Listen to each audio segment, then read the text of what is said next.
The United Kingdom's Ministry of Defense latest intelligence update on Ukraine, July 18, 2023. Over the past week, fighting has continued along multiple sections of the front line, with both Ukrainian and Russian forces achieving minor gains in different areas.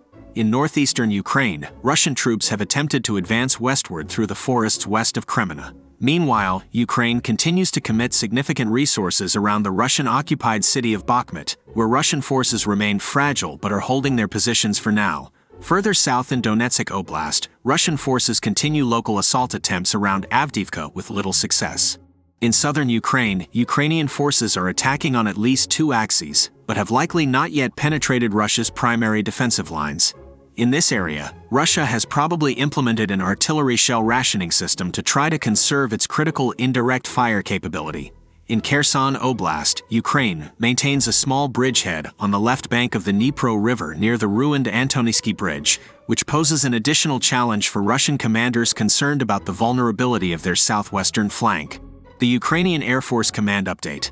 During the night of July 17 to 18, Russia launched 6-caliber cruise missiles from the Admiral Essen frigate and 36 Shahed loitering munitions from the Chauda training area in Crimea.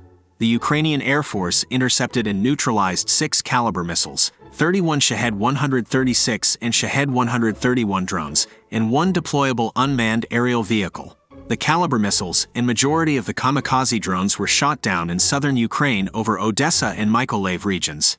The remaining unmanned aerial vehicles were engaged in Donetsk, Kharkiv, and Dnipropetrovsk regions.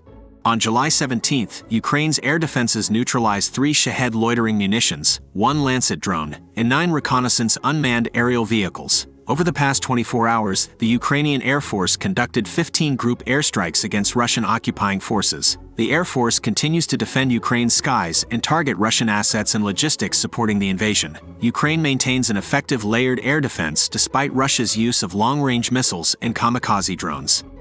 The Institute for the Study of War Russian Offensive Campaign Assessment. The July 17 attack on the Kerch Bridge is likely to have immediate and significant impacts on Russian military logistics in southern Ukraine.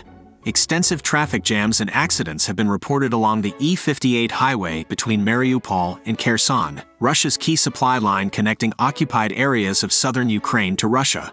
To mitigate the disruptions, Russian authorities have lowered security at Crimea-Kherson checkpoints, promoted alternate routes through Russian-occupied Zaporizhia and Donetsk, and announced plans for a temporary bridge near Kerch, along with road repairs between Crimea and Kherson.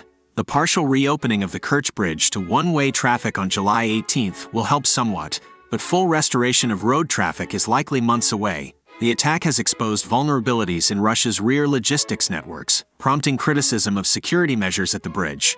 Russia will need to take urgent steps to shore up its southern supply lines, as the Kerch bombing has created a strategic vulnerability that Ukraine could exploit through further interdiction of Russian ground transport arteries. The Institute for the Study of War Key Takeaways today. Russia carried out strikes in southern Ukraine, claiming to target military sites in retaliation for the attack on the Kerch Bridge. The removal of Major General Ivan Popov as commander of Russia's 58th Combined Arms Army continues to impact Russian military operations and discussions around them in southern Ukraine. Amid increased Russian offensives, Ukrainian forces counterattacked in at least 3 areas along the front line on July 18. Ukraine claimed to have made tactical gains along the Kharkiv-Luhansk border.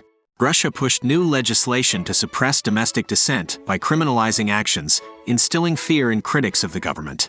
The Telegraph reported that Belarusian President Alexander Lukashenko and officials are actively participating in forcibly deporting Ukrainian children out of the country.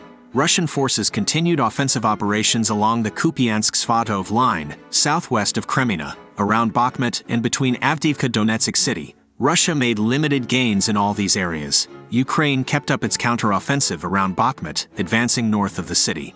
Ukrainian forces also launched counterattacks in western Donetsk and eastern Zaporizhia, as well as in western Zaporizhia Oblast, reportedly making some limited progress. Russian troops carried out limited ground assaults in western Donetsk and eastern Zaporizhia Oblasts, recently making some progress in western Zaporizhia.